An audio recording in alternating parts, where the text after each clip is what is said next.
সব ভাই ভাই।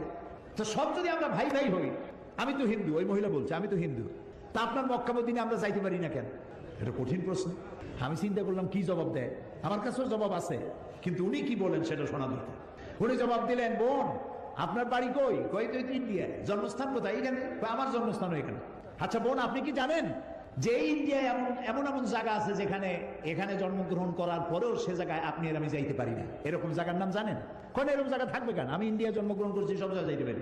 উনি বললেন মোটেই না, এখানে এমন এমন জায়গা আছে যেখানে আপনি আমি প্রবেশ করতে পারবো না, তার নাম ক্যান্টনমেন্ট। ক্যান্টনমেন্টে আপনিও ঢুকতে পারবেন না, আমিও ঢুকতে পারবো না।